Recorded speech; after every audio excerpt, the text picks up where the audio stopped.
Last Tuesday, I found the device hidden under my seat, a $300 professional unit that had been monitoring my every move for weeks. My 34-year-old son Marcus thought he was so clever. Track the old man's movements, make sure he doesn't visit lawyers or banks, keep him isolated until the trap springs. But Marcus made one crucial mistake. He assumed his 68-year-old father was helpless. So I took that tracker on a little road trip, straight to the Mexican border, and I let my son chase a ghost while the FBI waited for him with handcuffs. You see, when your own child tries to con you out of your life savings, using a fake fiancé and forged guardianship papers, you have two choices. You can be the victim, or you can be the one setting the trap. I'm Joshua Harvey, a retired maintenance supervisor from Texas. I raised Marcus alone after his mother died. And 3 days after I found that tracker, I watched federal agents arrest my only son for elder fraud. But before I tell you how I turned my son's surveillance device into his downfall, let me know where you're watching from and what time it is there. And if you've ever felt taken advantage of by family, hit that subscribe button, because this story is for you. But Marcus wasn't always a predator, hunting his own father. 22 years ago, when cancer took my wife Sarah in the space of 6 brutal months, I made a promise that would eventually destroy us both. Marcus was 12, scared and suddenly motherless in a world that had just stopped making sense.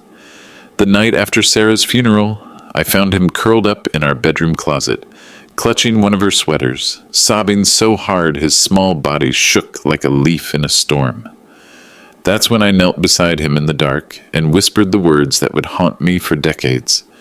"You'll never be alone, son. I'll be your mother and your father both.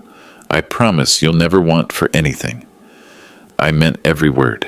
And I kept that promise with a devotion that bordered on worship.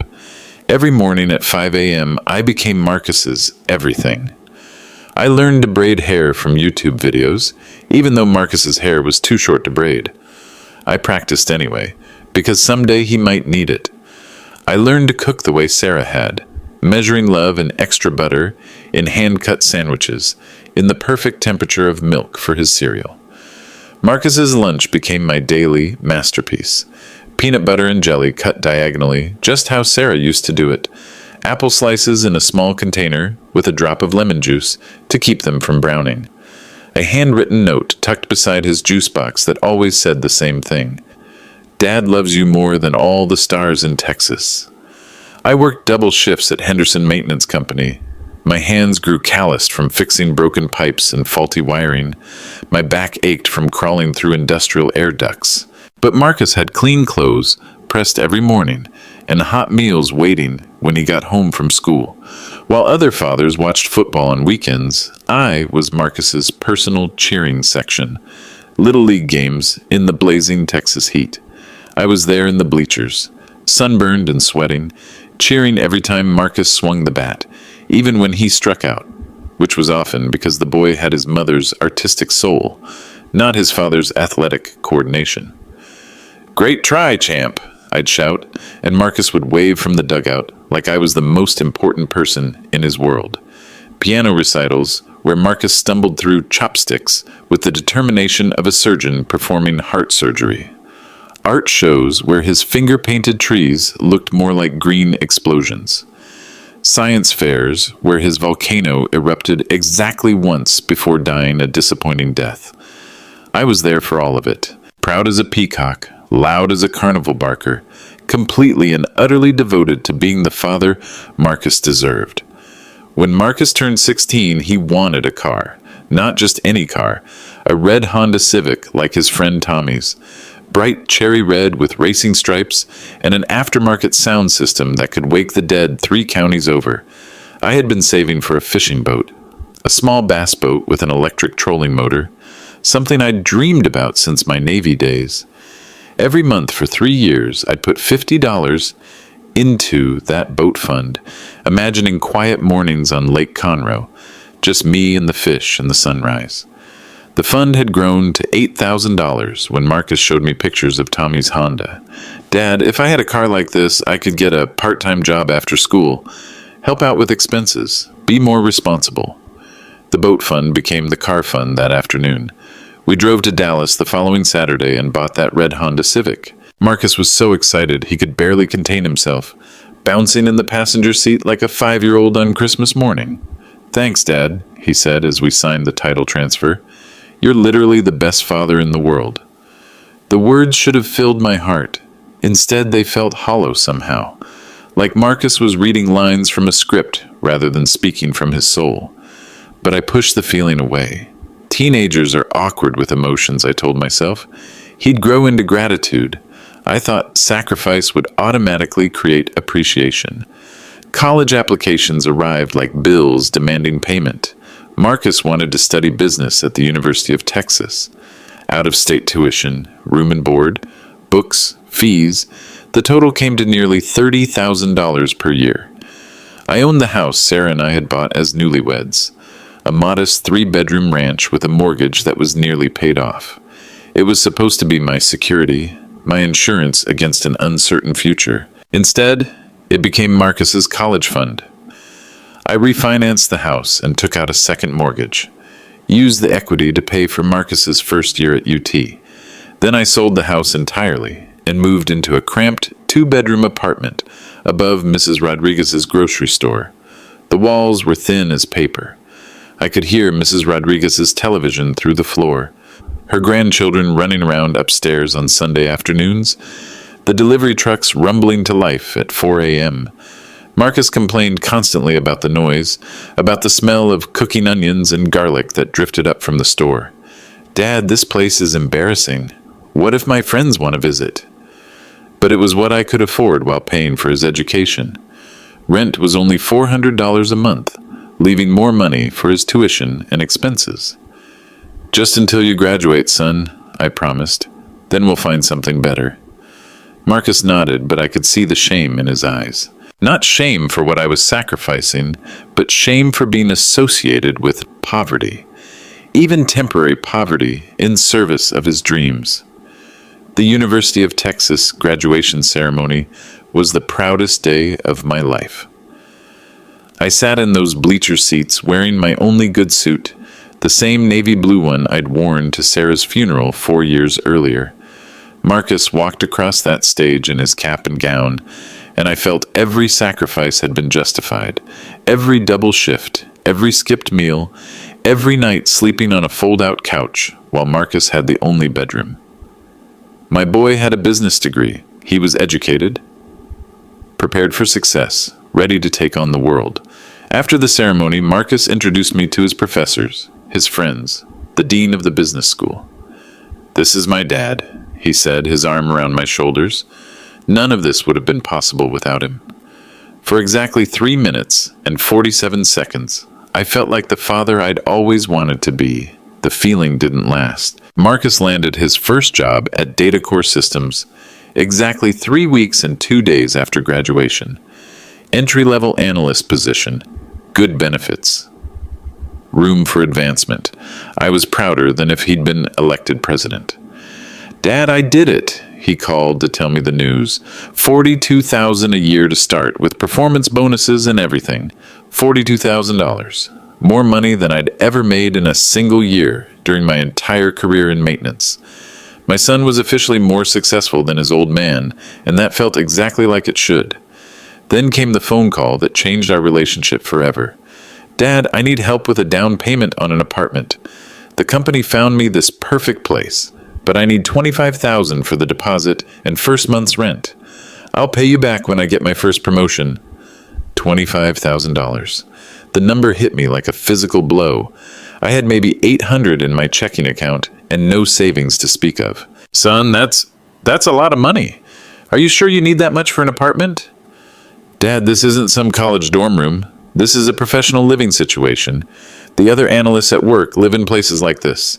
I can't show up to company functions living in some dump." My heart clenched like a fist. Marcus was ashamed of where he'd come from. Ashamed of the apartment above Mrs. Rodriguez's store, ashamed of his father who worked with his hands, ashamed of anything that reminded him of our humble circumstances. But shame aside, where was I going to find $25,000? The answer lay in Uncle Pete's rental property. My brother Pete had died of a heart attack 2 years earlier, leaving me his small house on Maple Street. I'd been renting it out to a nice family for $600 a month, enough to cover the property taxes and give me a small cushion for emergencies. The house was worth about $195,000 according to the county appraisal. If I could refinance it, pull out some equity. I drove to First National Bank that Thursday morning with a folder full of documents and sweaty palms. The loan officer was a young woman named Jennifer with kind eyes and a gentle voice that reminded me of Sarah. "Mr. Harvey, you're borrowing against your only major asset.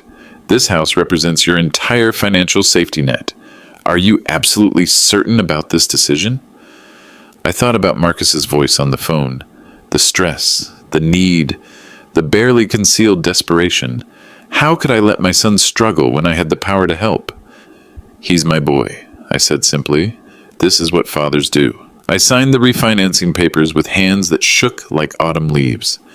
Marcus moved into his new apartment the following month. One bedroom with a view of downtown, modern kitchen with granite countertops, a pool and fitness center in the building. When I visited, he showed me around like a proud homeowner, giving a tour of his estate. "This is perfect, Dad. Exactly what I needed for networking and entertaining clients. Thank you so much. I'll start paying you back next month when my first commission check comes in." Next month arrived. No payment. When I finally worked up the courage to ask, Marcus explained that the training period at DataCore was taking longer than expected. "They're being really thorough with the new hires, Dad, making sure we understand all the systems before they turn us loose on real clients. Just give me another few months to get established." Marcus promised this was the last time he'd need help. But 8 months later, my phone rang again. "Dad, I'm in trouble. I had a car accident, and the insurance company is being difficult. They're saying I was at fault, which is totally ridiculous, but I need to hire a lawyer and pay for medical expenses out of pocket. $8,000, and I need it by Friday, or this goes to collections." $8,000. I had exactly $8,347 in my savings account, money I'd been setting aside for my own medical expenses as I got older. Every time I heard panic in Marcus's voice, my resolve crumbled like a sandcastle. I drove to the bank again, withdrew $8,000 in cash, met Marcus at a Starbucks downtown, where he grabbed the envelope of money like a drowning man grabbing a life preserver. "Dad, you literally saved my life. I don't know what I would have done. The stress was killing me." Relief flooded his face, and my anxiety melted away. This was why fathers existed, to catch their children when they fell, to provide safety nets when the world got dangerous. I believed every word because I desperately needed to believe, but the pattern was just beginning. $15,000 for a business investment opportunity that would triple his income within 6 months. $7,000 for emergency dental work after a crown fell out. $4,000 for a security deposit on an even better apartment when his lease expired. Each time, Marcus's voice carried that same desperate edge. Each time, I found a way to help. Drained my savings account, cashed in my small certificate of deposit, eventually started sending him $300 a month from my Social Security check. I began eating cereal for dinner to save money, canceled my cable television subscription, wore the same 4 shirts in rotation until the collars were so frayed, Mrs. Rodriguez offered to teach me how to mend them. "Joshua, you getting too skinny," she observed one afternoon when I stopped by the store for milk. "You eating enough food?" I smiled and changed the subject, but her concern lingered. "How do you explain that you're slowly starving yourself to fund your son's lifestyle?"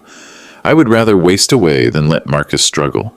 By the time Marcus turned 34, I had given him over $112,000 in loans, none of which had been repaid.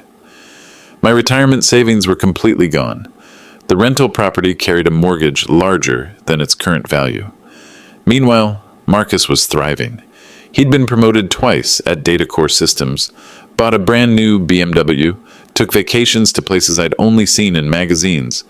He posted photos on Facebook, beaches in Mexico, ski slopes in Colorado, expensive restaurants in Dallas. I was happy for his success. That's what the money was for, right? To help him build the life he deserved. Then came the phone call that shattered my world. Dad, I have incredible news. I'm getting married. Her name is Sophia Mitchell, and she's absolutely perfect. Beautiful, smart, everything I've ever wanted in a partner. My heart lifted for the first time in months. Marcus was settling down, finding love, building a real life. Maybe now things would change between us. Son, that's wonderful. I can't wait to meet her. Actually, Dad, that's why I'm calling. Sophia really wants to meet you too, but first, we need to talk about the wedding.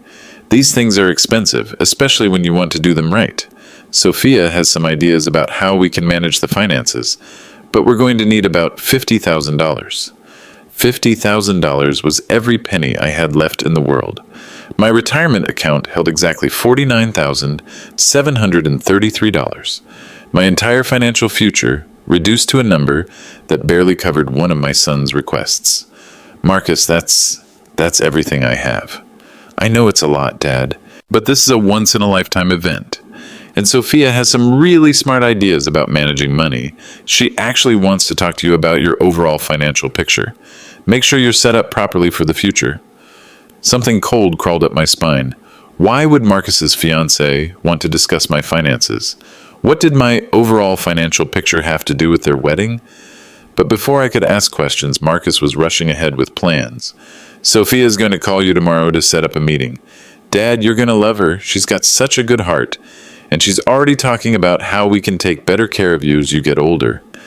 The call ended with promises of family dinners and wedding plans. I sat alone in my apartment that night, staring at the phone in my hand, trying to understand why happiness felt so much like dread. Meeting Sophia Mitchell was like shaking hands with a beautiful spider. She arrived at my apartment the following Wednesday evening precisely at 6 o'clock, wearing a navy blue dress that probably cost more than my monthly Social Security check. Her blonde hair fell in perfect waves past her shoulders, and her makeup looked professionally applied. But it was her eyes that set off alarm bells in my head. They were constantly moving, cataloging, evaluating everything in my small apartment. "Mr. Harvey," she exclaimed, extending a manicured hand, "I've heard so much about you. Marcus talks about his father constantly." Her voice was honey-sweet, but those calculating eyes were busy taking inventory. The old television with the crack in the screen, the second-hand furniture I'd bought from Goodwill, the stack of bills on my kitchen counter that I'd forgotten to put away. Something about her smile made my skin crawl. Marcus seemed different too. Usually when we spent time together, he asked about my health, about Mrs. Rodriguez downstairs, about the maintenance jobs. I still did occasionally for extra money. Tonight he was quiet, watchful, letting Sophia take the lead in conversation. We sat down to eat Chinese takeout that Marcus had brought, orange chicken and fried rice from the place down the street. As we ate, Sophia asked questions, lots of them. "Marcus tells me you own rental property. That must provide nice steady income. Have you thought about diversifying your investments? Stocks, bonds, mutual funds? Do you have a will? With Marcus getting married, it's probably time to update your estate planning." Each question felt like a probe, like she was performing a financial examination disguised as dinner conversation. I felt like livestock being evaluated at auction. Marcus barely participated in the interrogation, just nodded along while Sophia gathered intelligence about every asset I owned or might own in the future. When they prepared to leave, Sophia hugged me goodbye, the kind of calculated hug that felt rehearsed rather than genuine. "Mr. Harvey, I hope we can spend more time together soon. I already think of you as family."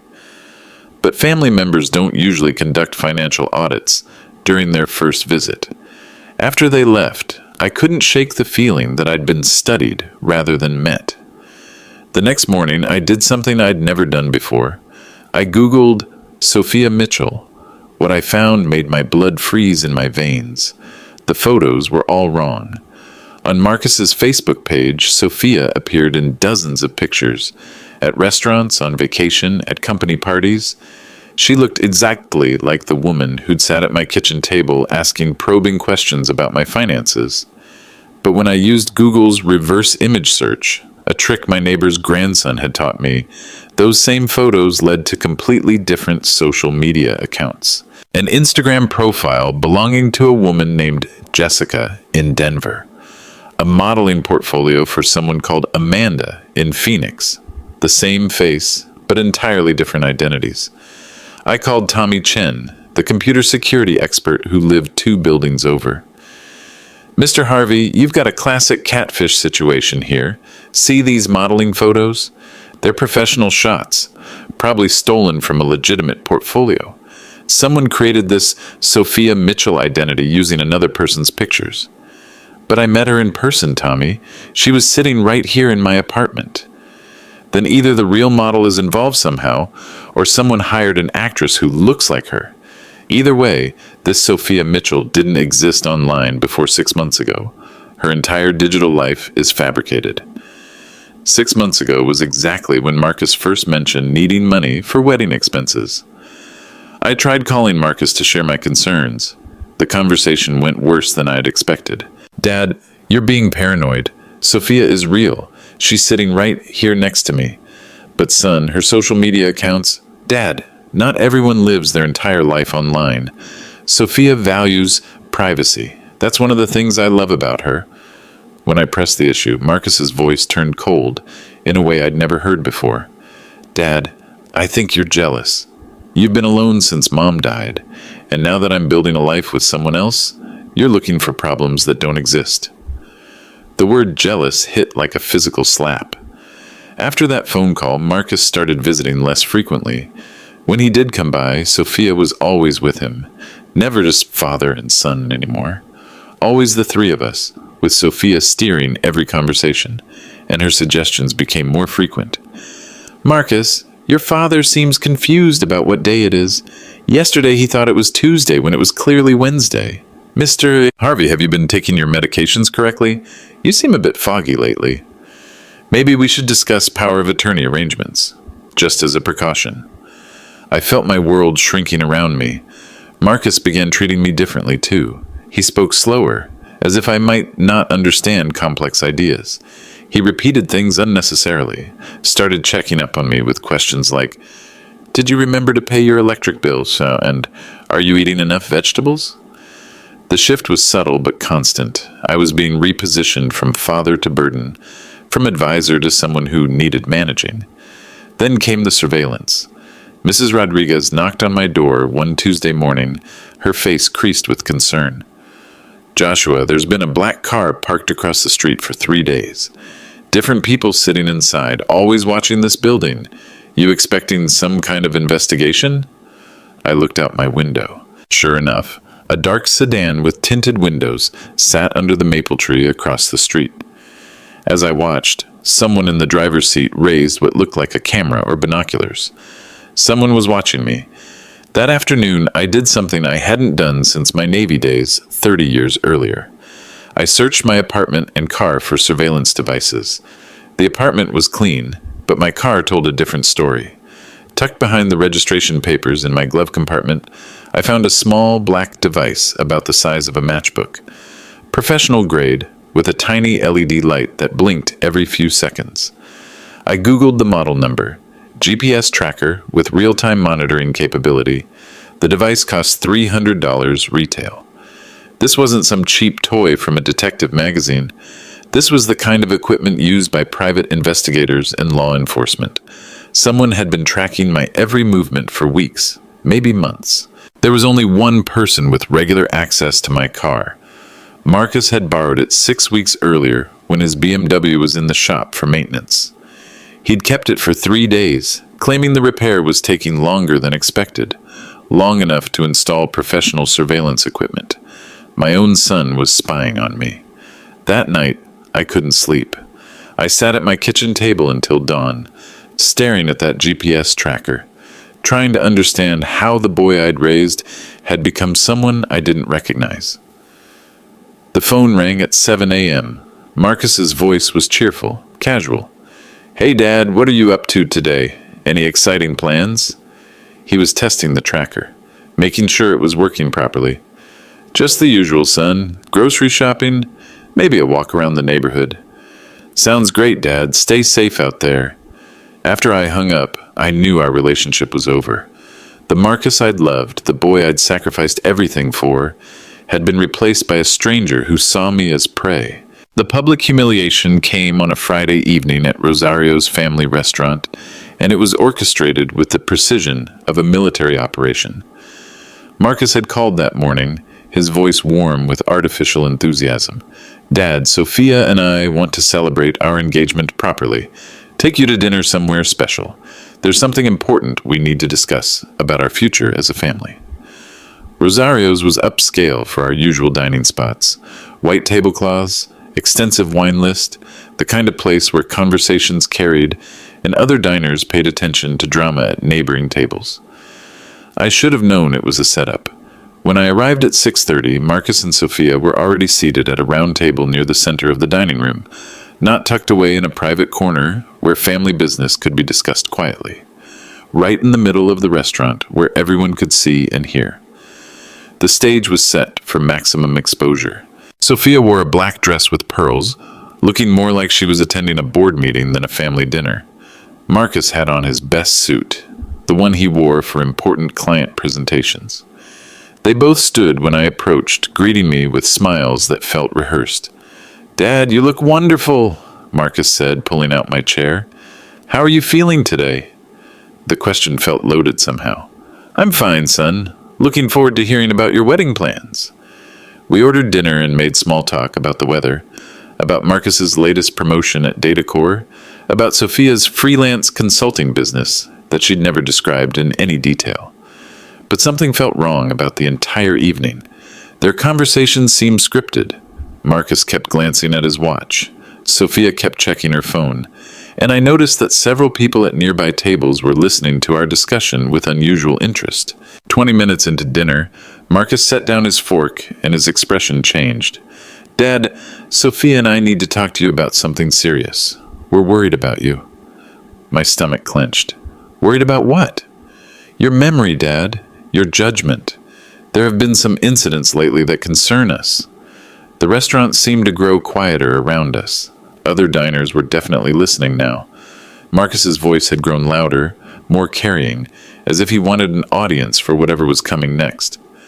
"What incidents, Marcus? I don't know what you're talking about." Sophia leaned forward, her voice professionally sympathetic. "Mr. Harvey, you've been showing signs of confusion, forgetting our conversations, getting mixed up about dates and appointments. Yesterday, when Marcus called, you didn't remember making plans to meet us tonight." I stared at both of them in complete bewilderment. "Marcus called this morning to invite me to dinner. There were no previous plans to remember." "Oh, see?" Marcus said, loud enough for the entire section to hear. "That's exactly what we're talking about." The elderly couple at the table next to us had stopped eating entirely. A family with teenage children was watching our exchange like dinner theater. Even the waitstaff seemed to be slowing down their service to eavesdrop.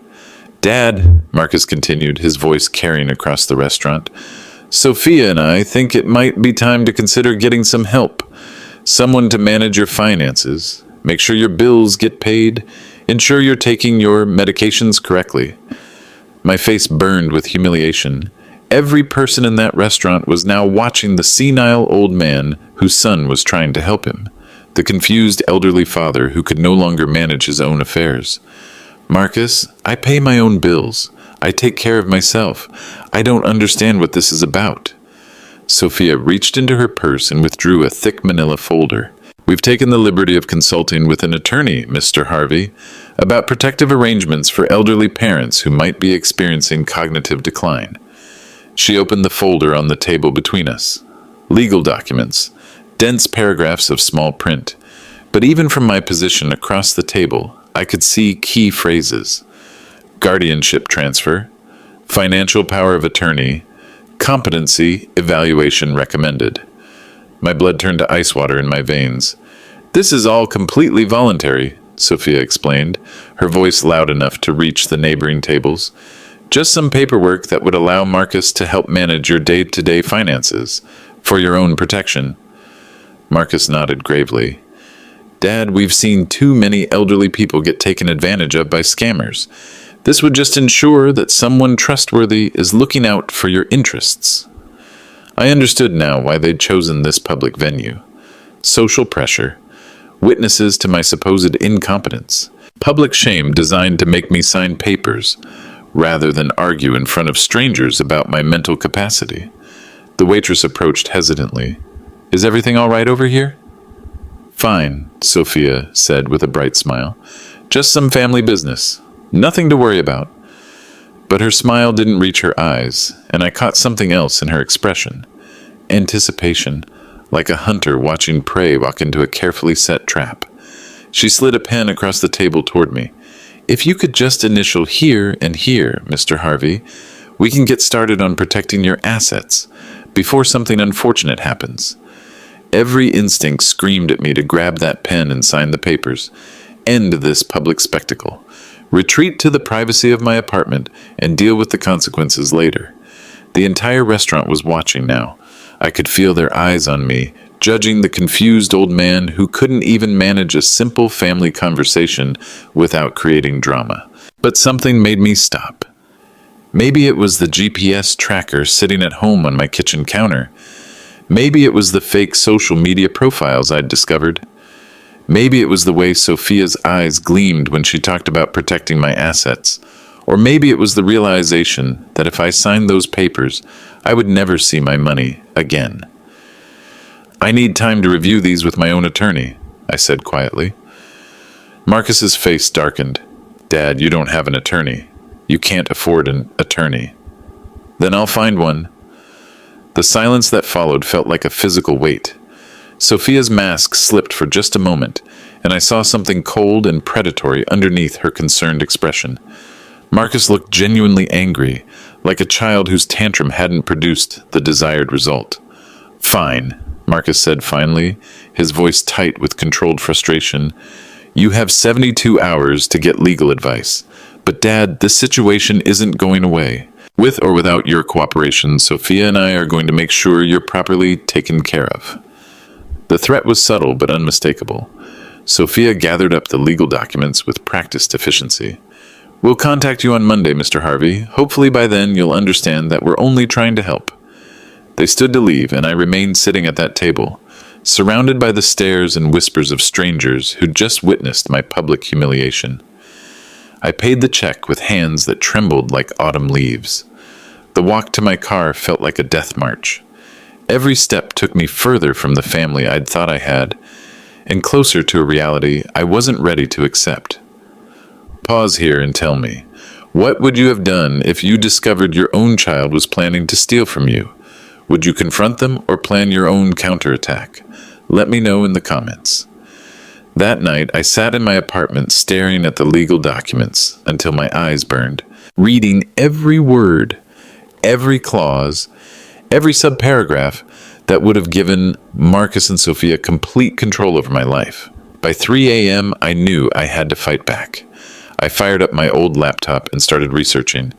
Elder financial abuse, guardianship fraud, romance scams targeting widowers. What I found made me physically sick. This wasn't Marcus's first rodeo. Using Sophia's real face from the stolen social media photos, I found court records from Nevada, news articles from Arizona, a conviction in California for bilking an 83-year-old retired teacher out of her life savings. The woman's real name was Rebecca Santos. She specialized in what the FBI called sweetheart scams, building romantic relationships with vulnerable elderly men, then introducing family concerns about their mental capacity. 3 previous victims, all widowers, all between the ages of 65 and 75, all of whom had signed over their assets to protect themselves from their own supposed incompetence. Marcus was either Rebecca's latest recruit or her latest victim. But given the GPS tracker, the calculated public humiliation, the precise 72-hour deadline, I didn't think my son was a victim. Marcus knew exactly what he was doing. My only child had become my enemy. That night changed everything inside me.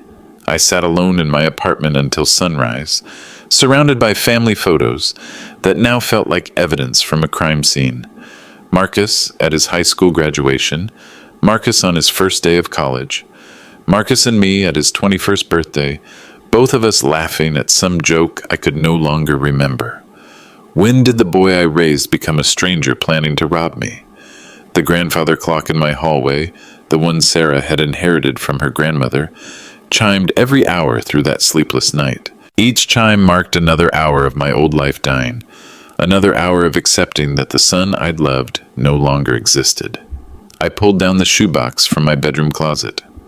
22 years of memories packed into a cardboard container that once held work boots. Marcus's report cards from elementary school, his letters from summer camp, written in careful cursive on lined paper, the Father's Day cards he'd made with construction paper and glue sticks. World's greatest dad, one said in red crayon. He was 8 years old when he made it, missing his 2 front teeth, proud as a peacock to give me something he'd created with his own hands. I realized I was mourning my son while he was still alive. The Marcus who wrote that card was gone, had been gone for years, replaced gradually by someone who saw me as a resource to exploit rather than a father to love. Someone who could plant surveillance devices in my car and orchestrate my public humiliation without losing a single night's sleep. At 5 a.m., with the first gray light of dawn creeping through my windows, I made the hardest decision of my life. I called the FBI. The phone rang 3 times before a professional voice answered. Federal Bureau of Investigation, how may I direct your call? I'd like to report elder financial abuse involving interstate fraud. The words felt like stepping off a cliff with no parachute. Agent Patricia Walsh arrived at my apartment that afternoon.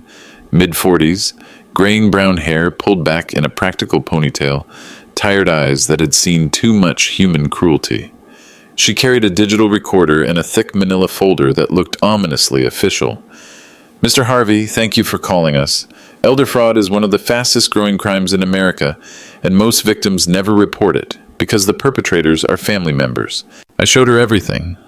The GPS tracker from my glove compartment, the printed screenshots of Rebecca Santos's fake social media profiles, the guardianship documents that Marcus and Sophia had tried to force on me at the restaurant. Agent Walsh's expression grew darker with each piece of evidence. She opened her folder and pulled out a collection of photographs that made my stomach turn. Rebecca Santos in an orange jumpsuit from her Nevada arrest. Mugshots from Arizona and California. News articles about elderly victims who'd lost their life savings to her schemes. Mr. Harvey, you're dealing with a professional operation. Rebecca Santos has been running sweetheart scams for at least 5 years.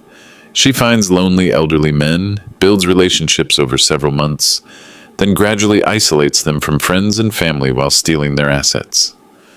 But what about Marcus? I asked, though I dreaded the answer. Is he a victim too, or is he working with her? Agent Walsh studied the GPS tracker, the timeline of events I described, the coordinated nature of the restaurant ambush. Mr. Harvey, I've been investigating financial crimes for 18 years. GPS surveillance equipment isn't something you stumble into accidentally. Your son either recruited Ms. Santos as a partner, or she recruited him. Either way, he's a willing participant in this scheme. The words hit me like physical blows to the chest. My son wasn't being manipulated by some criminal mastermind. He was the criminal mastermind, or at least a willing partner in destroying his own father. What can we do about it? I asked. We need them to commit the crime across state lines. That gives us federal jurisdiction and much more serious prison sentences. Do you think you can convince them to travel somewhere with you? An idea was already forming in my mind. Sarah, my wife, and I honeymooned in Mexico 35 years ago in a little town called Rosarito Beach, just across the border from San Diego. I could tell them I want to sign the papers there for sentimental reasons. One last romantic gesture before I give up my independence. Agent Walsh smiled for the first time since she had arrived. Mr. Harvey, I think you just solved our jurisdiction problem. We spent the next 3 hours planning an operation that felt surreal. I would call Marcus and agree to sign the guardianship papers, but insist on doing it in Mexico as my final request. Agent Walsh would fit me with a wire to record their confessions. Once they crossed state lines with the intent to commit fraud, the FBI could arrest them for federal crimes, carrying sentences of 15 to 20 years. This could be dangerous, Mr. Harvey. If they suspect you're cooperating with law enforcement, the situation could escalate quickly. Are you sure you want to take this risk? But I wasn't afraid anymore. For the first time in months, I had a plan that didn't involve being a victim. I wasn't helplessly waiting to be robbed by my own family. I was taking control of my life and teaching my son about consequences. Agent Walsh, how long do people typically serve for elder fraud with these enhancements? Given their criminal history and the interstate nature of the crime, 15 to 20 years in federal prison.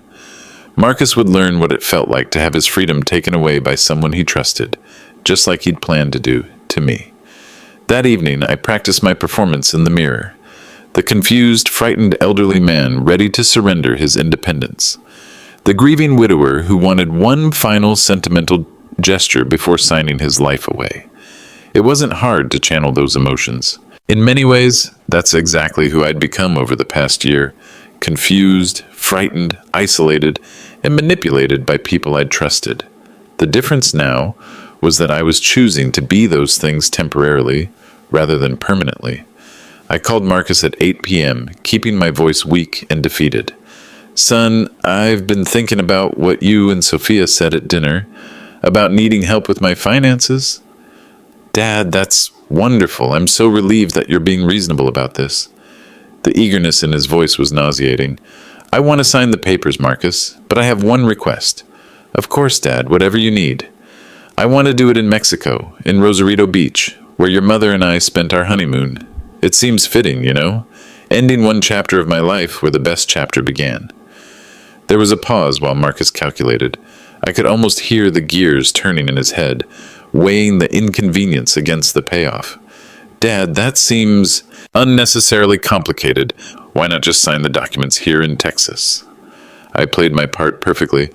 Marcus, I'm giving you my house, my savings, every dollar I've worked 43 years to earn.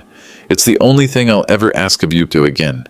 Can't you give me this one sentimental gesture before I lose my independence forever? Another pause.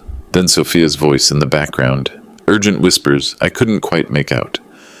Of course, Dad. Of course we can do that. When were you thinking? This Thursday. I'll drive down to San Diego. You and Sophia can meet me there. We'll cross the border together, find a notary, sign the papers. Maybe have dinner at that little restaurant where your mother and I celebrated our first anniversary. I could hear excited whispers on the other end of the line. Dad, Sophia thinks it might be better if we all drive down together. You know, in case you get tired on such a long trip. We could rent a car, make it like a family road trip. Perfect. They wanted to control my transportation, ensure I couldn't escape or change my mind once we were away from home. That sounds wonderful, son. Just like old times. Except the old times had never included my son planning to rob me. After I hung up, I sat in my kitchen staring at that Father's Day card from 26 years ago. World's Greatest Dad, written in a child's careful handwriting. Tomorrow, I would help send that child to federal prison. It felt like the right thing to do. Wednesday afternoon, Agent Walsh returned to my apartment with equipment that looked like something from a spy movie. The recording device was smaller than a pack of gum, designed to be taped to my chest with surgical adhesive. Thin wires ran down my arms, connecting to a transmitter hidden in my belt buckle. The whole system was virtually undetectable unless someone specifically searched for it. Remember, Mr. Harvey, we need clear verbal confessions. Get them to discuss their plans for your money. Make them explain the scheme in detail. The more they talk, the stronger our case becomes. What if they don't confess? What if they're more careful than we expect? Agent Walsh connected a small earpiece that would let her communicate with me during the operation. They won't be careful. Greed makes people careless, and they think you're a helpless old man who poses no threat. They'll talk freely because they assume you can't do anything to stop them. That evening, Marcus and Rebecca arrived in a rental car, a silver sedan with California plates. Something about keeping the miles off Marcus's BMW, they claimed, but I knew the real reason. Rental cars were harder to trace if something went wrong. Rebecca wore a navy blue dress and pearls, like she was attending a business meeting rather than a family trip. Mr. Harvey, are you excited about tomorrow? She asked as we loaded my overnight bag into the trunk. It's going to be such a relief to have all this financial uncertainty resolved. Her voice was honey sweet, but her eyes were calculating the value of everything I owned. Even now, she was performing an inventory, estimating how much money they'd steal once I signed those papers. I'm nervous, I admitted, playing my role. It's frightening to give up control after so many years of independence. Marcus caught my eye in the rearview mirror as we pulled away from my building. Dad, you're not giving up control. You're gaining protection. Rebecca and I will make sure your money is invested properly, that your bills get paid on time, that you have everything you need. What happens to my house? Rebecca's eyes lit up like slot machine reels hitting a jackpot. Oh, we'll take excellent care of your property. Maybe use it as rental income for your care expenses. Maybe sell it and invest the proceeds. Whatever generates the best return for your long-term financial security. The FBI wire captured every word. 2 hours into the drive, they stopped pretending I couldn't hear them. Once the old man signs the papers tomorrow, Rebecca said, apparently forgetting I was sitting 3 feet behind her, we'll need to move quickly on the asset transfers. I've got the offshore account set up, and my contact in the Caymans is ready to receive the funds. Marcus nodded enthusiastically. How long do you think we have before anyone realizes what happened? Months? Maybe longer. The beauty of guardianship fraud is that it looks completely legal from the outside. By the time social services does a welfare check, we'll be long gone with new identities. They were discussing my future like I was already dead, planning to strip away everything I'd worked for, then disappear while I spent my final years in some state-run nursing home, wondering what had happened to my life savings. But they'd made one crucial mistake. They'd assumed that a 70-year-old man was helpless. An hour outside San Diego, Rebecca's phone buzzed with a text message. She read it and smiled with genuine excitement. Perfect. Our contact in Tijuana confirmed the notary appointment for tomorrow at 2 p.m. After your father signs the documents, this will all be over. Marcus reached over and squeezed her hand affectionately. Then we can finally start our real life together. I closed my eyes and thought about the FBI agents who were tracking our progress through my wire transmission, about the federal prosecutors preparing arrest warrants, about the justice that was less than 24 hours away. Thank you both for taking care of me, I said quietly from the back seat. I don't know what I would have done without family. The lies came so easily to them. We love you, Dad, Marcus said, meeting my eyes in the rearview mirror. That's what family does for each other. If that was love, I was better off without it. We checked into adjacent rooms at a Holiday Inn near the border crossing. Rebecca insisted on keeping my credit card to handle incidentals, but really to ensure I couldn't disappear during the night. As I lay in that unfamiliar bed, listening to their muffled conversation through the thin wall, I felt something I hadn't experienced in months. Peace. Tomorrow, this nightmare would be over. Either Marcus and Rebecca would be arrested, or their plan would succeed, and I'd spend my remaining years as their victim. But at least the uncertainty would end. I'd done everything I could to protect myself and warn other potential victims. Now it was up to the justice system. Thursday morning arrives gray and cool, with fog rolling in from the Pacific Ocean. Marcus and Rebecca are excited, chattering over breakfast about their plans for after the signing. They've dropped all pretense now, discussing my money like it's already theirs. The house should sell quickly in this market, Rebecca says, cutting her pancakes with surgical precision. Probably get asking price, maybe more. How much do you think that property's worth? Marcus asks. $220, maybe $230, plus his savings and the rental income from that other property. All told, we're looking at close to $400,000.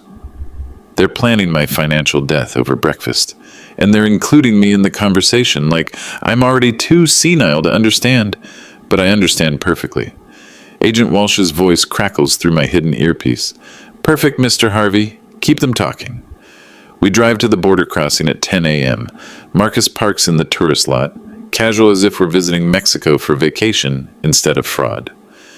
Dad, you should use the restroom before we cross, Rebecca suggests helpfully. The facilities on the Mexican side aren't as clean. I nod and walk toward the U.S. Customs building, my heart hammering. Inside, Agent Walsh is waiting by the men's restroom, dressed like a tourist in jeans and a San Diego Padres t-shirt. "Mr. Harvey, are you ready?" "I've been ready for months." She hands me a small device, a GPS tracker identical to the one Marcus planted in my car. "Put this in your pocket. If something goes wrong, we can find you anywhere in Mexico." The irony tastes like sweet revenge.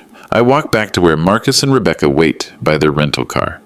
They're studying a map of Tijuana, already planning their escape route after the documents are signed. "Ready, Dad?" Marcus asks with false cheer. "Ready as I'll ever be." We walk toward the border checkpoint together. I'm between them, flanked like a prisoner being escorted to execution. Other tourists move around us, families with children, couples holding hands, normal people living normal lives. But we're not normal people anymore. The Mexican border guard stamps our passports efficiently. Marcus shows him our business documents, the guardianship papers that will make them rich and leave me penniless. "Enjoying your retirement, sir?" the guard asks me in accented English. "Every minute of it," I reply. We're across the border now, standing on Mexican soil, still within the FBI's operational range, thanks to the interstate nature of their crime. Rebecca checks her phone for directions to the notary's office where I'll sign my life away. "Just 2 blocks from here," she announces, "a nice private office where we can handle everything discreetly." But we're not going to any notary's office. We start walking down the main tourist street, past restaurants and souvenir shops and vendors selling handmade crafts. Just another American family enjoying a day trip to Mexico. Then I stop walking. "Wait," I say. "I need to tell you both something first." They turn to face me, and I see the first flicker of concern cross Rebecca's face. "What is it, Dad?" Marcus asks. "I know who you really are, Rebecca Santos." Her face goes white as paper. Marcus takes a step backward, confusion replacing confidence. "I know about your conviction in Nevada. I know about the elderly teacher in Arizona whose life savings you stole. I know about the GPS tracker you had Marcus plant in my car." Now they're both backing away from me. "Dad, you're confused," Marcus says, but his voice is shaking. "Sophia isn't—" "Shut up, Marcus." Rebecca's honey-sweet voice is gone, replaced by something cold and sharp. "He knows everything." She reaches into her purse, and for a terrifying moment, I think she might have a weapon. Instead, she pulls out her phone. "We're leaving, right now, back to the car." But as they turn toward the border crossing, Agent Walsh and 4 other FBI agents step out from behind parked cars and vendor stalls. "Rebecca Santos, Marcus Harvey, you're under arrest for conspiracy to commit elder fraud." The handcuffs click around Rebecca's wrists first, then Marcus's. Other tourists stop and stare as the agents read them their rights. "You have the right to remain silent. Anything you say can and will be used against you in a court of law." Marcus looks at me with complete bewilderment. "Dad, what did you do? What's happening?" "I taught you about consequences, son." But I'm your family. I'm all the family you have left." "Family doesn't try to rob each other, Marcus." I watch as they load him into the back of an FBI vehicle. My only child, the boy I raised from the age of 12, now facing 15 to 20 years in federal prison. He's calling my name as the car drives away, but I don't turn around. Agent Walsh appears beside me as we walk back across the border. "How do you feel, Mr. Harvey?" I look back toward the spot where Marcus was arrested. The son I'd sacrificed everything for, now in federal custody because of evidence I provided. I feel like I can breathe again. The trial takes place 8 months later in federal court in downtown San Diego. Marcus pleads guilty to conspiracy and elder fraud charges, hoping for a reduced sentence. His attorney argues that he was manipulated by Rebecca, seduced into the scheme by promises of love and easy money. But the evidence tells a different story. The FBI found emails on Marcus's laptop dating back 18 months, long before he supposedly met Rebecca. Messages discussing my financial situation, my isolation, my vulnerability.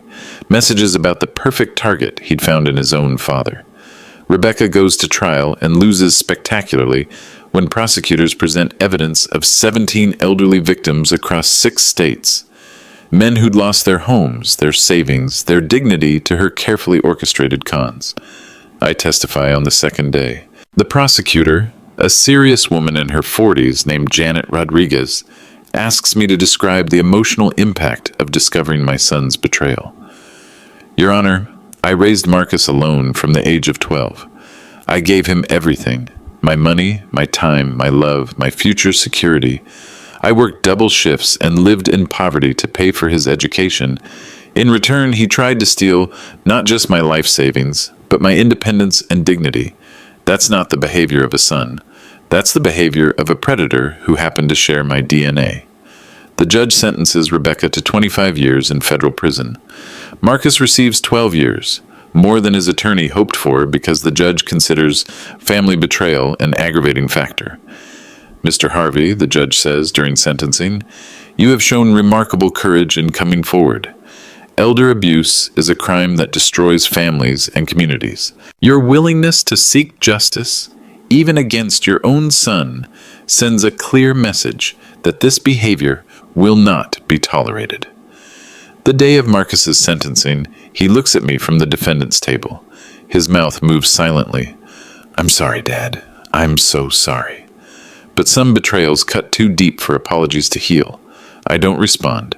I collect my coat and walk out of the courthouse into the California sunshine, leaving my son to face the consequences of his choices. The FBI's investigation reveals the full scope of the fraud network. Rebecca had been recruiting young men with financial problems, Marcus among them, to target their elderly relatives. The operation stole nearly $2 million from victims across the Southwest. Most of that money gets returned to the families. I receive a check for $137,000, all the money Marcus had borrowed over the years, plus interest and penalties assessed against the criminal enterprise. Money I'd written off as gone forever. But more important than the financial recovery is what Agent Walsh brings to my apartment on a Tuesday morning 6 weeks after the trial. Mr. Harvey, the Bureau wanted you to have this. It's a formal commendation from the FBI director, thanking me for my cooperation in breaking up a major elder fraud ring. The letter acknowledges that my courage prevented dozens of other families from becoming victims. The commendation is signed, stamped with the official FBI seal, and suitable for framing. That letter sits on my kitchen table now, next to a newspaper clipping. The headline reads, Texas man helps FBI break elder fraud ring. The article includes a small photo of me standing outside the courthouse after Rebecca's sentencing. I look older than I remember, but my eyes are clear and focused. I look like a man who fought back and won. I live quietly now in a small ranch house in a different part of town.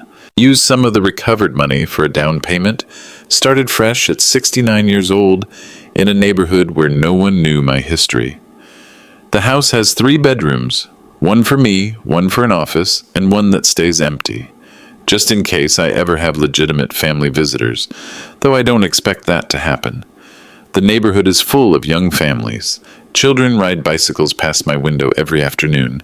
Their parents wave when they see me working in the garden. Mrs. Chen next door brings me homemade soup when I'm feeling under the weather. The Martinez family invites me to their backyard barbecues. These people aren't family by blood, but they care about my well-being anyway. They check on me because they want to, not because they're planning to rob me. I'm not lonely anymore. Sometimes I think about Marcus in federal prison, whether he's learned anything from the experience, whether he misses the father who raised him or just regrets getting caught. But mostly, I don't think about him at all. Instead, I think about the future, about the small legacy I'll leave to the Boys and Girls Club downtown, where other children might learn different lessons than the ones I accidentally taught my son. This morning, I'm writing a letter, not to Marcus. We haven't spoken since his sentencing, and I doubt we ever will again. This letter is for other elderly parents. The letter sits on my kitchen table next to the FBI commendation and the newspaper clipping. Evidence that one old man's refusal to be a victim made a difference in the world. If you're an elderly parent facing pressure from your adult children about your finances, about your mental capacity, about signing documents for your own good. You're not alone. Trust your instincts when something feels wrong. Investigate suspicious behavior. Don't let family guilt override your survival instincts. And remember, love should never require you to be a victim. And the letter will go to senior centers, elder law attorneys, anyone who works with vulnerable elderly people. Maybe it will save someone else from learning the hard way that blood relation doesn't guarantee loyalty. Maybe that's legacy enough. I fold the letter, seal it in an envelope, and walk to the mailbox at the end of my driveway. The morning sun feels warm on my face. Mrs. Chen's granddaughter waves at me from her tricycle. This is what peace feels like. If this story helped you recognize the warning signs of elder abuse, share it with someone who needs to hear it. Subscribe for more stories about standing up to family betrayal, and remember, you're never too old to fight back smart.